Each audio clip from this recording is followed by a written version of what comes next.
Melanie Roussell Newman, Chief External Affairs Officer at Planned Parenthood Federation of America and the Planned Parenthood Action Fund, talks to host Doug Simon on PR's Top Pros Talk.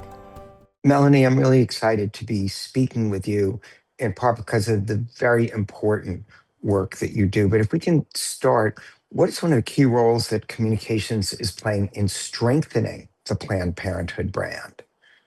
Well, thanks so much for having me, Doug. I'm really excited to be here to talk about the great work that we are doing to strengthen and promote the Planned Parenthood brand. First of all, we want more people to know about the work that Planned Parenthood is doing, to know about the services that Planned Parenthood health centers provide. We do a lot of direct media contact, pitching stories about the great work of Planned Parenthood, but also in a crowded media environment, it's important that we meet our audiences where they are. So we're communicating in every way possible through our online and social media platforms, direct media, and through social media, we are able to connect directly to our audiences, right? And so we're doing a lot of awareness, educational work directly to our audiences through our social media platforms as well. Obviously, there's an intense relationship between the organization and the people you serve.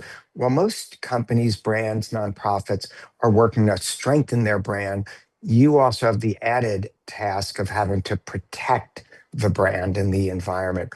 What are some of the ways you think that through in this current, especially fragmented media environment? The foundation to protecting the brand is maintaining that brand awareness and that brand strength. So, our offensive work, talking about the work of Planned Parenthood, the services we provide, the ways in which we advocate for sexual and reproductive health, and the education work that we do is foundational to protecting the brand.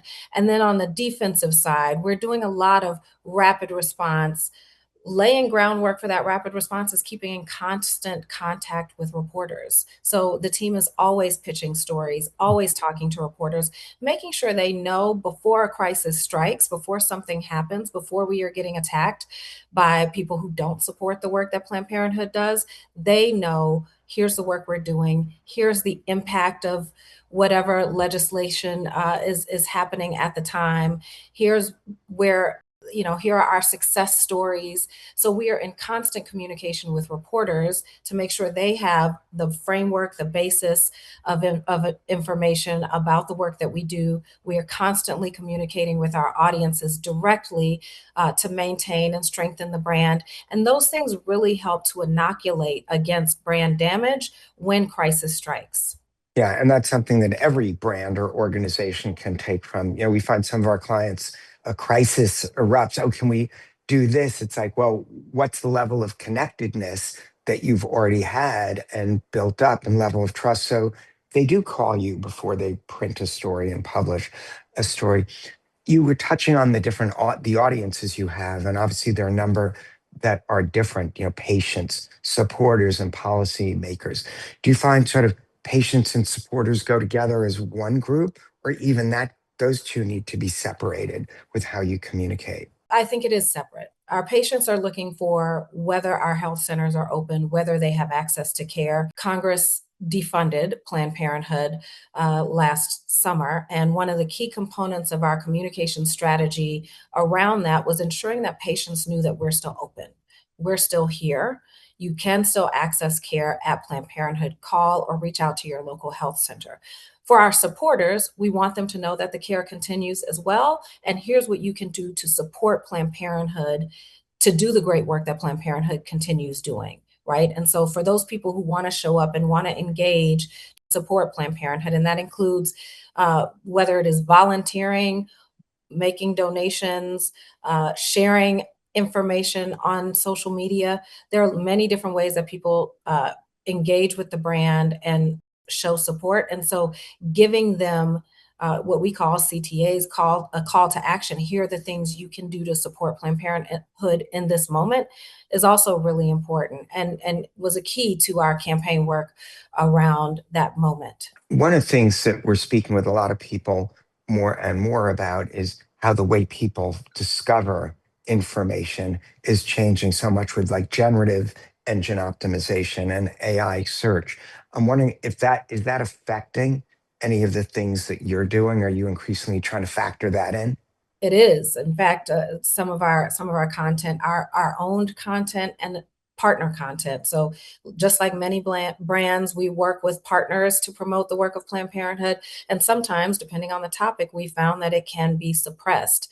It's also organic social media content isn't doing the same engagement numbers that it historically has been doing. And so putting some money behind key content that we want to make sure people are seeing. Care continues. Our doors are open for patient communication. Here's what you can do to support. Here's what we need you to do to support Planned Parenthood in this moment. When we have messages that we really want to get out or need to get out, we have found there has to be some money behind it. Yeah, and also a key audience is policymakers on that, which can be challenging based on the current environment of the US political environment. How are you trying to reach with policymakers? And does that include crossing the aisle to both sides? Absolutely. One of the key things that we do, and the team I run is both a communications team, but we also have a team that communicates directly with policymakers. And so we are showing up in congressional offices. We have our supporters writing letters, making phone calls. That type of advocacy in support of issues of the day is critical to not only our communication strategy, but our advocacy strategy. Um, and then we absolutely advertise directly to supporters, asking them to show their support, call their member of Congress, letting them know. And I think another key component is ensuring that people know who's responsible for the changes happening to Planned Parenthood. Um, who's responsible for, we've had over 20 health centers close since the Mm. defund happened. Letting them know who's responsible for that is critically important to maintaining that support, protecting the brand, strengthening that support, and engaging our supporters at a time where their engagement is critical. Yeah, it's so challenging, just that loss of service availability for so many women out there. Um, are there key lessons you learned from managing communications in such a highly politically charged environment that you could share? Because it seems applicable for more and more businesses. Absolutely, it is, and I could go on about case studies. I think core to our brand awareness, our brand strength is that people trust the information that Planned Parenthood provides. In fact, we have found that they often seek out the truth from Planned Parenthood. So continuing to be that trusted communicator, that trusted source of information in a time where information is fractured, there's a lot of misinformation and disinformation campaigns, there's AI, people don't know who to trust. Many people are turning to Planned Parenthood and have for a while for trusted information. Maintaining that is critical. I would also say living our values, being who we say we are, remembering who we say we are. So Planned Parenthood's values care no matter what. We see everyone no matter who you are. We believe and we are advocating for access to sexual and reproductive health care for everyone, no matter who you are, where you live, how much money you make. People experience our values in our communication. And that's really, really critical to ensuring that people can parse truth and lies when it comes to Planned Parenthood and the work that we do and what we are fighting for and what we're working toward, and the especially what's happening in Planned Parenthood health centers.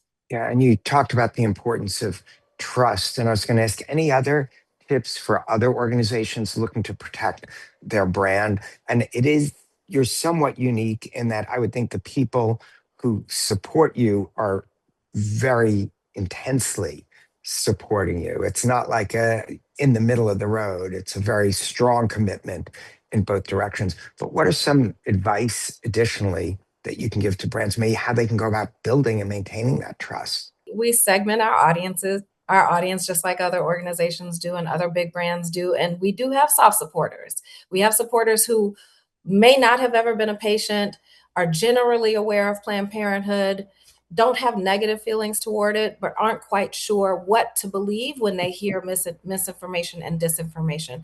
And that's why really leaning into that trust, that role as educator, in a time when, you know, the government websites aren't doing clinical research, aren't posting information about healthcare, are not recommending vaccines, for example.